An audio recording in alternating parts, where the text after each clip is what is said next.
Manusia itu ada sifat senang dan ada sifat sedih. Tetapi sedih jangan membuat kita terlena. Dan biasanya kalau orang sedih itu selalu mengurung diri, kebanyakan murung atau apa. Tapi coba perlahan, sebab hari pertama kita sedih, kita bawa aja tidur dulu. Hari kedua sedihnya pasti berkurang, nggak mungkin hilang. Ketiga akan lebih berkurang. Tetapi kita harus optimis. Kita bangkit dengan kita yakini bahwa ada Allah yang akan memberi keringanan buat kita. Allah tidak akan membebani umatnya dengan beban yang tidak mampu kita pikul. Kita harus bukan hanya yakin, tapi hakul yakin bahwa itu akan terjadi. Seiring berjalannya waktu, masalah keterpurukan kita makin berkurang, sehingga optimisme akan mulai bangkit, dan ini kita harus gerakan dengan positif. Biasanya orang kalau sudah terpuruk, lalu berpikir mau yang negatif aja. Nah itu kita harus kuasai. Di dalam diri kita itu ada dua kekuatan. Kekuatan Tuhan, kekuatan setan. Tinggal bagaimana kita memanage. Insya Allah kita bisa memanage dengan baik.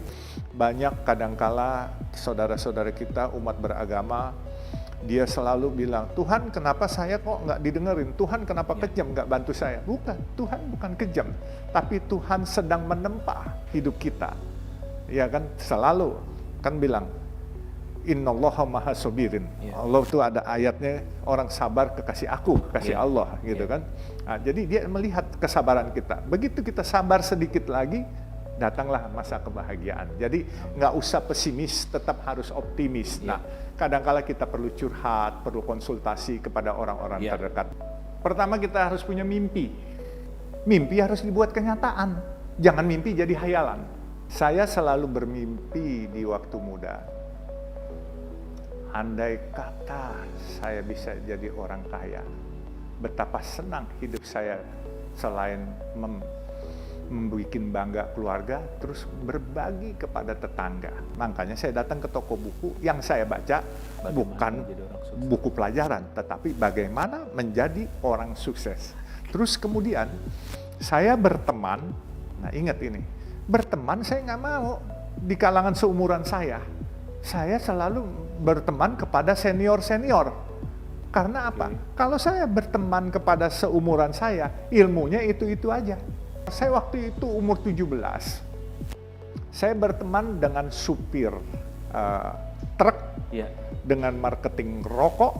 Setiap pagi saya ikut ngumpul sama mereka. Sebelum mereka berangkat, jam 7 saya ngumpul, ngobrol. Saya dengar 17 tahun itu. 17 tahun ngobrol sama orang yang 35-an umurnya. Bener. Tapi saya mendapat pengetahuan dari mereka. Terus sore mereka pulang, terus mereka habis jam 4 pulang, mereka istirahat sebelum pulangnya, terus ngobrol lagi. Kita ngobrol, ngalor ngidul aja. Tapi saya banyak mendapatkan ilmu yang saya nggak dapat di kalangan teman-teman seumuran. Karena kan mereka asam garamnya lebih banyak. Orang bilang zaman sekarang, sebenarnya bukan out of the box, tapi ilmu jalanan. Nah, jadi ya itulah, kadangkala kita modifikasi ilmu jalanan dengan ilmu sekolah menjadi tengah-tengahnya ilmu yang paling tepat lah buat gitu. Sekolah itu wajib kita terus ambil. Sekolah itu wajib. Ya, tetapi jangan meremehkan ilmu-ilmu jalanan. Ilmu jalanan itu semacam ekskulnya lah. Jadi tambahan ilmu yang akan memperkokoh ilmu kita yang di sekolahan. Sekolah itu mengajarkan kita sistematika berpikir. Harus itu, ilmu itu kan nggak harus di sekolah saja, tetapi kadangkala kita bisa nonton game, nonton TV, kita ambil baik-baiknya. Makanya jangan suka nonton film horor. Oh gitu ya Pak?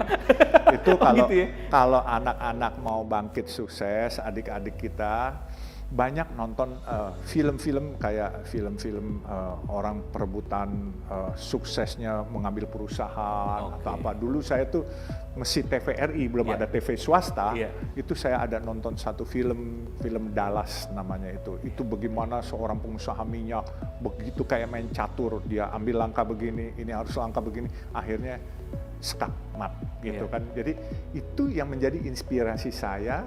Karena waktu itu TV cuma satu, jadi hari-hari nonton itu, sehingga saya mulai implementasikan di dalam kehidupan. Mimpi penting, tapi buatlah mimpi itu jadi kenyataan.